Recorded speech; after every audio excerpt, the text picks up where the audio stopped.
Mulheres em Pauta começa agora. Aqui você confere assuntos relevantes para o público feminino.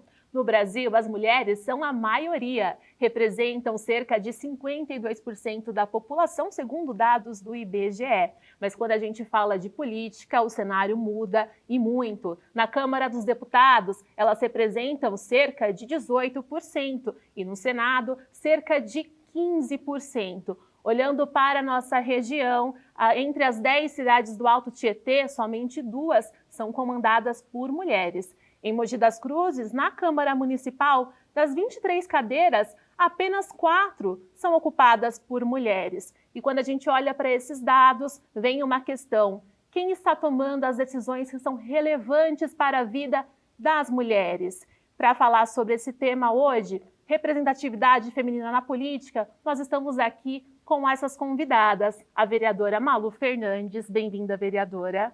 Muito obrigada, estou muito contente de estar aqui nesse programa especial com mulheres tão fortes, para a gente poder discutir não só a nossa representatividade, mas o que de fato as mulheres têm para contribuir também para a melhoria da sociedade.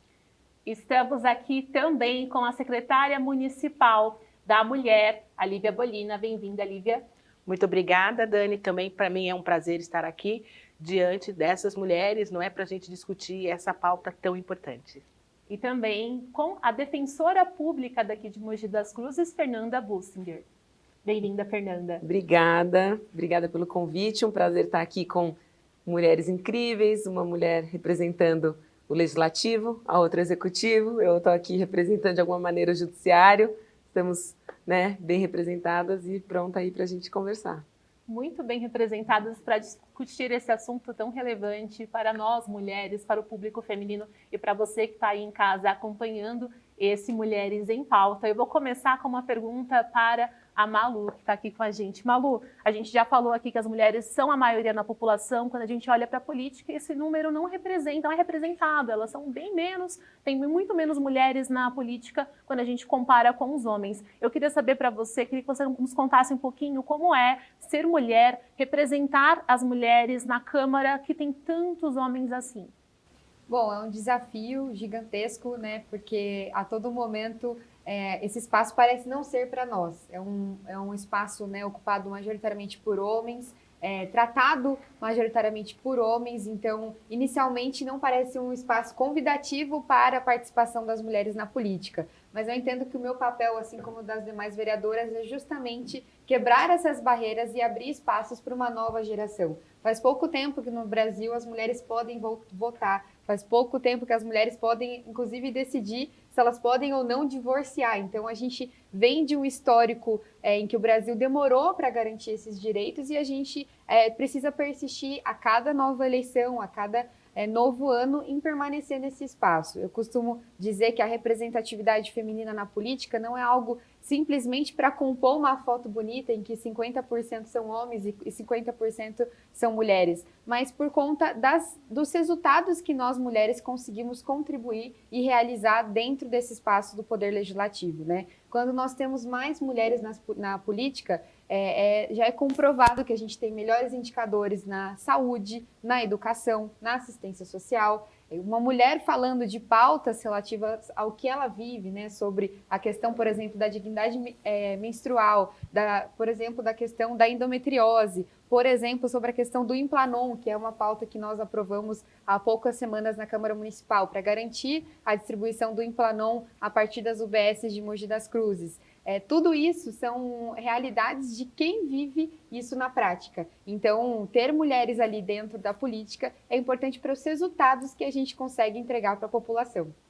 Sim, é uma luta, uma luta não só de todas as mulheres, que a gente consiga colocar mais mulheres, porque para falar de mulher, a gente precisa de mulheres mesmo, São mulheres que sabem o que a gente passa, o que nós precisamos para o nosso dia a dia. E aí eu queria jogar uma pergunta para você, Fernanda. A gente já tem leis importantes para que mais mulheres sejam eleitas, como as cotas femininas. E, na sua opinião, por que isso não se traduz em mais mulheres eleitas? Com relação à sua pergunta, a dificuldade das mulheres participarem do sistema eleitoral, ela enfrenta várias camadas, Em 1997, foi aprovada a lei que determinava que pelo menos 30% das candidaturas fossem reservadas a mulheres.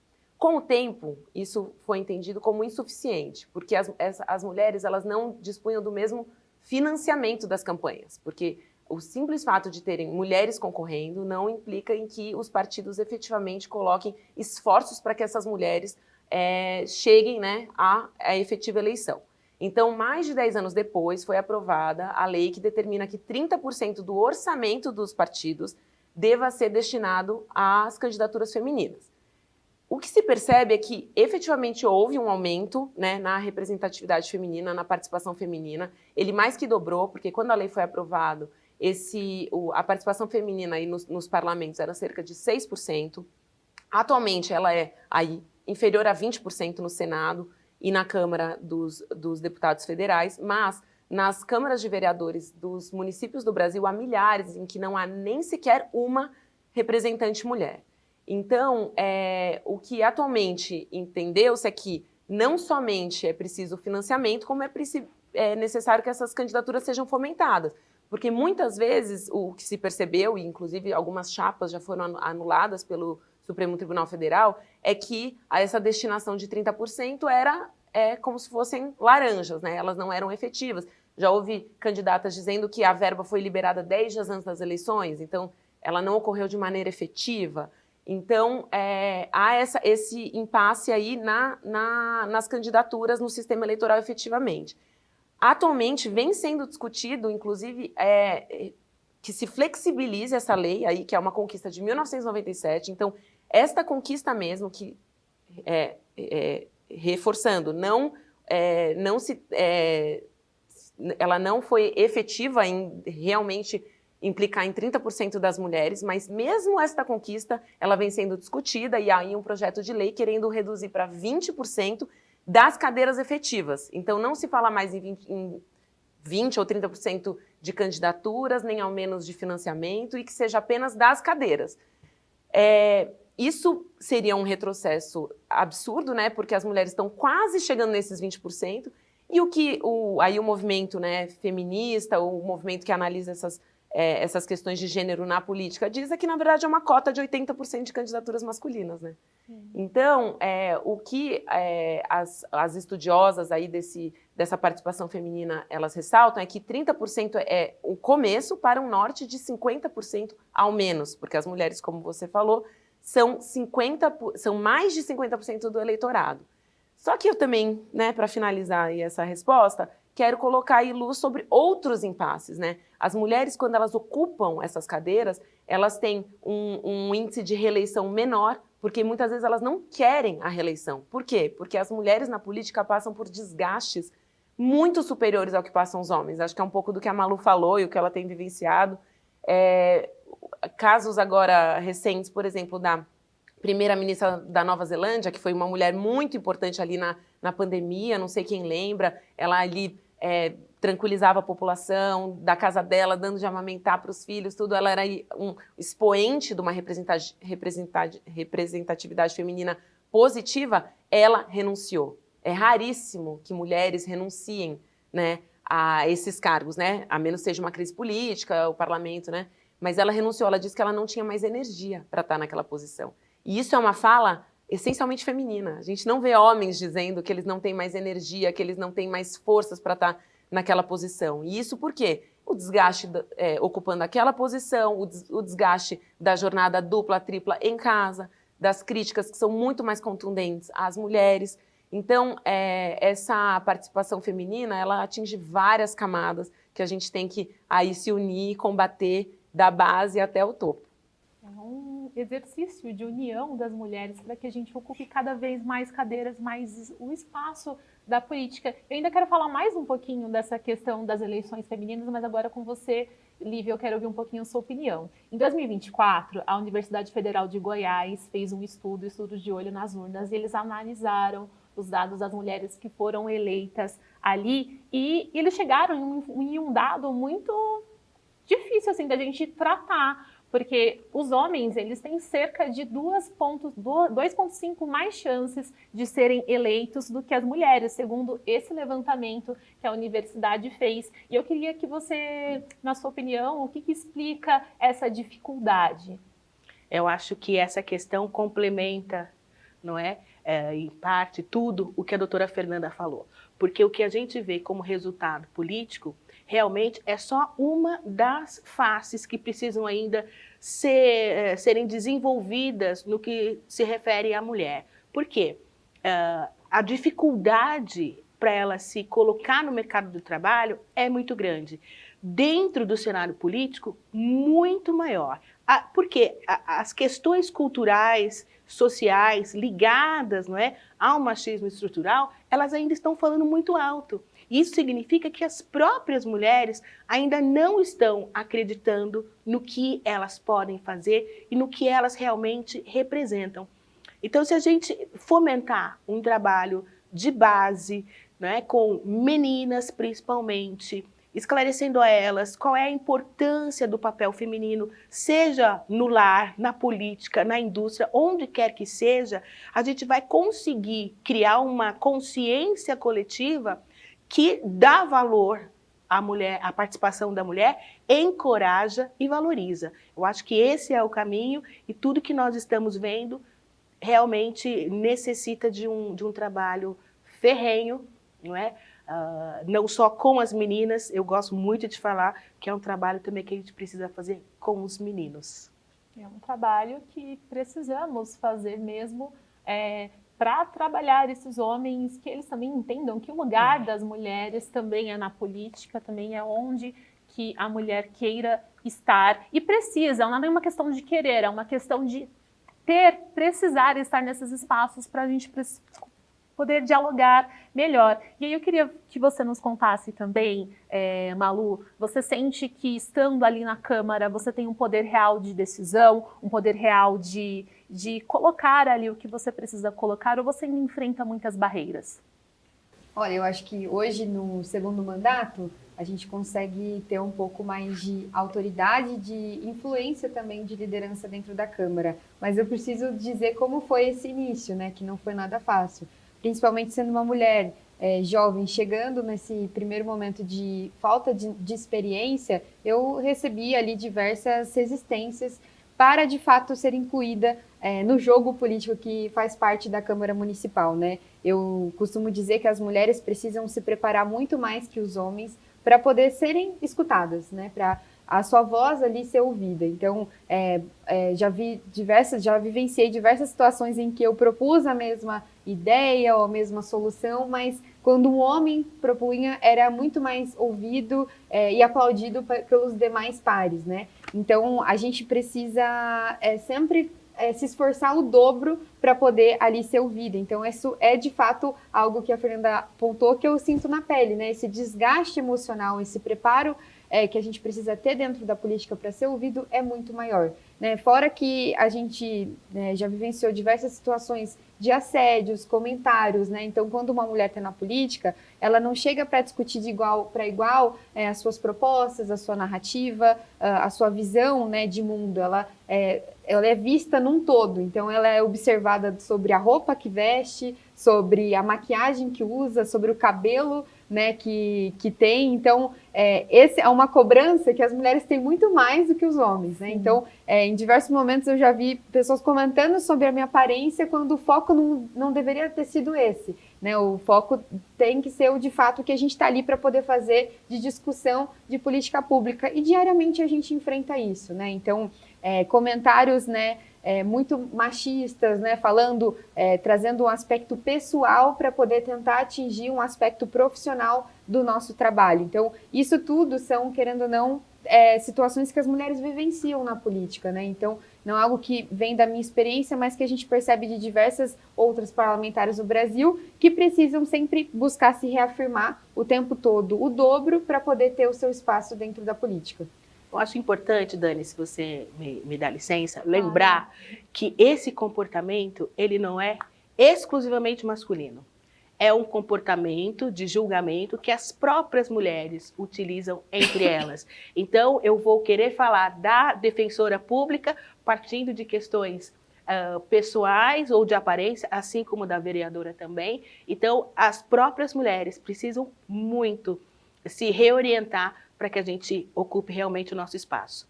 Lívia, e o que falta para que as mulheres ocupem mais espaço? Falta incentivo, falta fiscalização, falta estrutura? Para você, na sua opinião, o que você acredita que a gente podia fazer para melhorar, para que as mulheres ocupem mais espaço, não só na política, mas em todos os lugares que nós precisamos? Informação.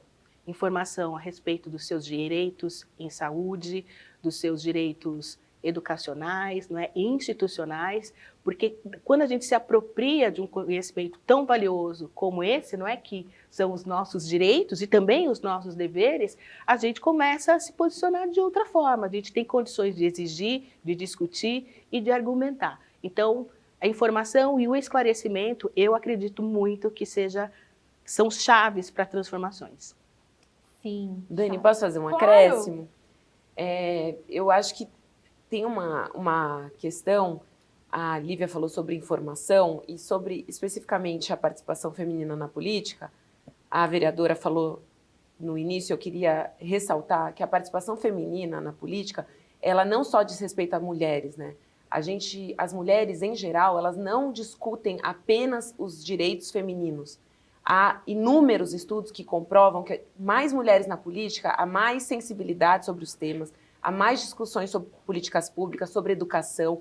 A gente tem um exemplo agora que é muito sintomático, que foi aprovada aí a licença paternidade de 20 dias, né? As mulheres têm 120 dias e os homens, a partir de agora, terão 20 dias. É muito sintomático que quem levou essa discussão a cabo foi a bancada feminina, que passa por todos os partidos políticos, mas a licença paternidade foi um direito pleiteado pelas mulheres. Claro que afeta diretamente as mulheres, né, que estão cuidando ali no seu puerpério, ali pós-parto, exclusivamente, mas isso deveria ser uma pauta masculina. Mas não é só. As políticas públicas, em geral, são discutidas e levadas a sério mais por mulheres, isso são estudos que dizem, e inclusive os índices de corrupção são muito menores entre as parlamentares mulheres do que entre os homens. Então, mais mulheres na política beneficia a toda a sociedade. E isso é uma informação que as pessoas têm que começar a compreender mais. E isso eu já vi na prática, porque apesar de eu estar na defensoria, eu já participei de política institucional na defensoria pública. E o que a gente percebia, e depois eu fui ver que esse microcosmos é geral, é que as mulheres, elas dialogam mais. As mulheres, elas têm menos vaidade. Muitas vezes, né, as mulheres propõem um projeto e elas pensam, não precisa levar meu nome a esse projeto, tudo bem, vamos junto. O importante é que ele seja aprovado, o importante é que a população seja beneficiada, ao passo que é muito mais característico masculino aquilo de querer, né, levar os louros para aquele projeto. Então, isso faz com que as discussões elas fluam mais. As mulheres costumam discutir de uma maneira mais oriental, mais horizontal os projetos. Então, mulheres na política, talvez, aí a gente pode discutir as razões, né? Porque o que eu estou falando são estudos que comprovam, né? Mas o porquê disso? Talvez seja porque elas lutaram demais para estar lá, porque são poucas que chegam lá, porque elas estão mais acostumadas a fazer as coisas em comunidade, conversando, porque a gente sabe que as mulheres conversam mais em geral, né? Eu sempre fico pensando assim, por que que a gente, em geral, vota em homens? Porque havendo mais de 50% do eleitorado feminino e menos de 20% das parlamentares, significa que nem as mulheres estão votando tanto em mulheres assim, né? E por que que a gente vota mais se tudo que a gente precisa que seja administrado, as mulheres costumam fazer melhor? Eu lembro no meu trabalho, eu estive numa unidade da Defensoria Pública que eu era a única defensora mulher, não é o caso de Mogi, né? Mas todas as decisões meio que sobrava para mim, organização da unidade, manejo com os estagiários, algum problema que acontecia internamente, sempre eu era chamada à resolução daquilo. Eu percebi que isso era talvez um traço feminino, de conversar, de compor. E porque em todos os lugares as mulheres vão tão bem na administração de todas as questões, na casa, no trabalho, por que no parlamento a gente acha que os homens vão administrar melhor do que as mulheres, né? Então os exemplos são muitos, os estudos estão aí para comprovar, Então, só acrescentando, eu acho que falta informação. A gente precisa saber dos benefícios que mulheres eleitas proporcionam para a população em geral. Lívia, e para você, ocupando a Secretaria da Mulher aqui em Mogi das Cruzes, é uma secretaria pensada nas políticas para as mulheres, para o público feminino. Eu queria saber do trabalho que você tem desenvolvido lá junto com os outros secretários, junto com as outras pessoas na pasta. Como que tem sido esse dia a dia de vocês? Se você tem algo que você consiga destacar, alguma política, algum trabalho que vale a gente contar aqui, comentar. Sim, são várias, né, políticas públicas que a gente pode destacar, porque a prefeita Mara Bertaioli, quando ela trouxe, né, à luz a Secretaria da Mulher, ela já tinha uma visão muito clara, não é, de intersetorialidade, e isso foi muito bem aceito pelo secretariado. Então, as conquistas que nós tivemos no primeiro ano, elas são em razão do interesse de demais pastas, como da segurança, que criou o SOS Mulher Mogiana, a Secretaria de Desenvolvimento, que está sempre promovendo mutirões de empregos voltados diretamente para as mulheres, a Secretaria da Saúde, não é, envolvida, né, seriamente nas questões de prevenção. Então, se não fosse realmente algo verdadeiro dentro, não é, da administração pública hoje, nós não teríamos conseguido avançar sendo ainda tão pequenos, né? A secretaria está ainda, não é, tomando forma, criando músculos, não é, para que ela deixe raízes aí. Mas realmente os demais secretários têm colaborado demais conosco.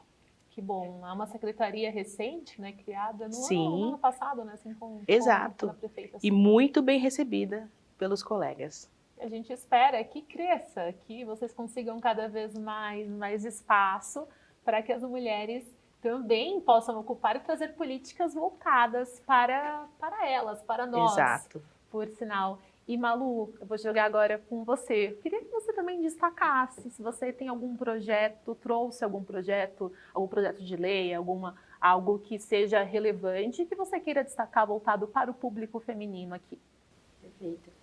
Nós temos uma série de iniciativas desde o primeiro mandato até o início desse, né? Tanto falando de dignidade menstrual, a gente tem um projeto que fala, né, sobre a questão da distribuição de absorventes para as mulheres e meninas em situação de vulnerabilidade. Temos um projeto super especial que eu fiquei contente que a gente começou esse movimento no primeiro mandato e o Senado, há poucas semanas, aprovou também algo que deu mais força nesse viés de combate à violência obstétrica, né? Então, o Senado aprovou uma lei que regulamenta a atividade das doulas. E o papel das doulas na maternidade, em acompanhamento para gestantes no pré, no parto e no pós-parto, é uma iniciativa que ajuda a combater a violência obstétrica. E em 2023, nós aprovamos um projeto no município regulamentando as atividades das doulas aqui na cidade, porque elas eram proibidas de atuar nas maternidades do município. Então, a gente já começou esse debate antes e agora eu vejo o Senado aprovando isso, né, amplamente para o Congresso Nacional. Fiquei muito feliz porque é uma das pautas que a gente entendeu que era importante para as famílias, né? E como a Fernanda falou, não é uma questão relativa somente às mulheres, mas para todas as famílias, para o nascimento também dos nenéns. Então, esse é um projeto que vale a pena destacar. E também, né, ressaltar esse que nós aprovamos recentemente do Implanon, né, que já é uma política também de diretriz do Ministério da Saúde, mas ainda não existe, né, essa implementação na nossa cidade. A gente, né, tem feito essa parceria, a gente coloca também como algo que a Prefeitura precisa pensar a respeito. E o tema violência obstétrica foi pauta aqui no Mulheres em Pauta. Você pode conferir e rever esse programa também, para você que estava com a gente, sim, né, Balu? No canal do YouTube da Câmara Municipal e todas as outras edições como essa também que a gente coloca para você rever sempre que você quiser. Mas agora eu vou falar com a Fernanda. Fernanda, eu queria saber também o que vocês também têm pleiteado na Defensoria, quais são os casos, o que as mulheres pedem, o que elas procuram quando elas chegam até a Defensoria Pública? A Defensoria Pública tem, em geral, um público maior feminino, né? A Defensoria Pública, para quem não conhece, ela presta assistência jurídica para todas as pessoas que não têm condições de pagar por advogados, né? Há algumas exceções que nós consideramos alguns grupos hipervulneráveis, em que essa avaliação de renda ela é flexibilizada e as mulheres em situação de violência são, né, parte desse grupo. Então, a gente tem aí uma renda até 3 salários mínimos para atendimento, mas em alguns casos, como é o caso de mulheres em situação de violência, essa avaliação ela é flexibilizada. Nas ações, com exceção, né, tirando a nossa atuação criminal e de execução criminal, o nosso público é majoritariamente feminino, né? Eu, até pouco tempo atrás, atuava diretamente na infância e quem pleiteia os direitos em favor das crianças, em geral, são as mães, né? Raramente nós tínhamos lá um pai representando uma criança. Normalmente são as mães, então as mães estão ali lutando pelos seus filhos especiais, acesso aí a políticas públicas na educação, remédios, cadeiras de roda, enfim. Também temos uma atuação na família, questões de divórcio, questão de concessão de medidas protetivas, guarda, enfim.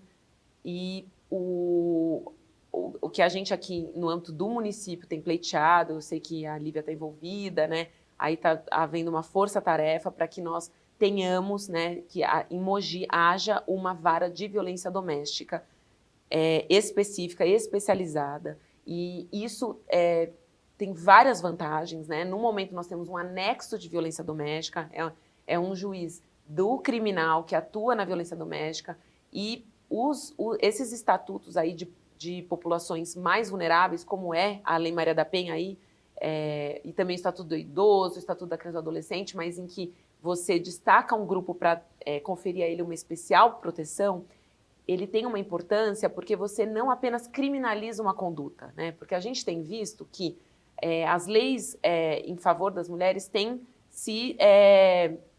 cada vez mais leis, né, tem aparecido, a lei aí que configurou o feminicídio em 2015, a Lei Maria da Penha em 2006, enfim, aí querem aumentar a pena e tudo mais, mas a gente vê que o estreitamento, né, as leis ficando cada vez mais rígidas, elas não conferem necessariamente uma proteção específica.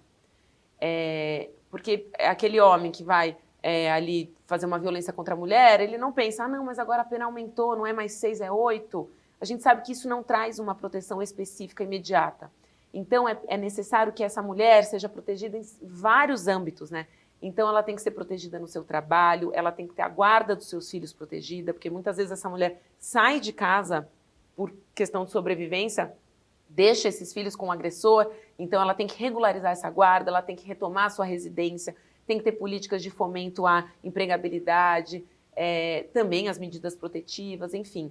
São vários âmbitos cíveis, trabalhistas, de assistência social e criminais aí, que a gente gostaria que fosse a última instância, né? Mas muitas vezes a Lei Maria da Penha, as leis de proteção à mulher, elas são vistas unicamente no âmbito punitivista. E a vara de violência doméstica é justamente para que essa mulher enderece todas as questões ali. Ela pode entrar com uma ação pedindo a medida protetiva, pedindo a saída desse homem do lar, pedindo que seja suspenso um porte de arma que eventualmente ele tenha, a discussão dos alimentos, da pensão. Então, é muito importante que essa mulher seja vista na integralidade. Então, essa tem sido uma luta e quando essa vara de violência doméstica vier, também será uma luta interna na defensoria para que haja uma defensora ou um defensor ocupando esse cargo. Então, eu acredito que no âmbito do judiciário, aí, essa é a nossa luta principal atualmente. Gostaria também de complementar, não é, que tudo que a doutora Fernanda citou precisa que a sociedade esteja protegendo a mulher para que ela use todos esses recursos só em último caso, né? Porque o cotidiano dela já está oferecendo a segurança que precisa. É um assunto que a gente poderia ficar aqui falando horas e horas, mas infelizmente a gente está chegando no fim do programa. E aí eu quero ver de você, Lívia, conta pra gente qual conselho, que recado que você quer deixar para quem está assistindo Mulheres em Pauta de hoje acerca de tudo que a gente falou hoje. Eu serei repetitiva, porque insisto na informação. A informação é que te dá a visão dos seus direitos, a informação te dá a possibilidade de enxergar a situação que você vive de outra forma, não é? E assim você criar mecanismos de fuga de uma situação que pode ser opressora, injusta ou violenta. Fernanda, qual o recado seu para quem está assistindo a gente acerca de tudo que foi debatido e comentado aqui hoje?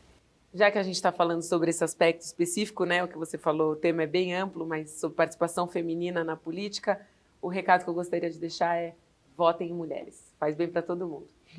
E para a gente finalizar, você, Malu, como você fecha o nosso programa aqui de hoje? Eu ia falar o que a Fernanda falou, mas mais do Vale que reforçar. isso, né? Apoie mulheres, né? Então, acredito que quando uma mulher está começando, seja a empreender, seja a tomar a decisão de assumir espaços de liderança, ela tem diversas inseguranças, né? Porque nós nascemos com inúmeras inseguranças que são muitas vezes estimuladas pela sociedade. Então, se você vê alguém se colocando nesse papel, seja essa pessoa que apoie essa iniciativa, essa jornada de mulheres ocupando espaços de liderança.